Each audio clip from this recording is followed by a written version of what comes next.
படுது. அந்த 5 ஆமையை நாங்கள் தட்டிக்கிட்டு தண்ணியில் போட்டுருவோம். மறுபாடு வேறு இடத்துல வச்சா அந்த இடத்துல 4 ஆமை படுது. 4 உயிராக போதா? ஆமாம், 4 உயிராகுது. அதில் ஏதாவது ஒன்று தான் செத்து போன மாதிரி இருக்குது. அதையும் நாங்கள் தூக்கி போட்டுறோம். என்னடா இதே தொல்லையாக இருக்குது சொல்லிட்டு அதை விட்டுட்டு வேறு இடத்துக்கு போனால் அங்கே ஒரு 3 ஆமை ஆகுது. வலையெல்லாம் கிழிச்சு போய் சொன்னாங்க. ஆமாம், ஒரு படம் கிழியுது, வலையெல்லாம் கிழியுது. அதான் ஒரு பாடு 8 ஆமை கூட மாட்டி சொன்னாங்க. 8 ஆமை 10 ஆமை கூட நாங்கள் சிலுங்கி வச்சு தான் தூக்குறோம். அதை கையில் பற்ற முடியாது, கப்பில வச்சு தான் தூக்குறோம். மாட்டுது வரல. ஆமாம், எங்கள் ஒரு வலைன்றது இல்லை, எல்லாம் இல்லை. இந்த ஒரு வலை இழுக்கிறா பக்கத்தில் இருக்கிறவன் 6-7 ஆமைன்றான். அது பக்கத்து போட்டில் இருக்கிறவன் 5 ஆமை படுத்துன்றான். அதுக்கு பக்கத்தில் இருக்கிறவங்க கேட்டால் 3 ஆமை படுத்துன்றான் ஒரு பாட்டுக்கு. ஆமாம், ஒரு பாட்டுக்கு எல்லாமே சொல்கிறானுங்க. ஆமை இல்லாத வலையே இல்லை.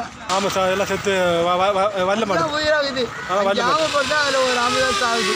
4 ஆமை உயிராகுது. அது உயிராக போகாது, அதுவும் மயக்கத்தில் செத்து தான் போயிடும். அது ஆமாம், அதனால தான் சொல்கிறது கரெக்ட்னா எங்களுக்கு அதை தூக்கி போட இடைஞ்சலாக இருக்கும். அதை விட்டு எங்களால் வேலை செய்ய முடியாது. அதனால் அதை தூக்கி போட தான் பார்ப்பாங்க.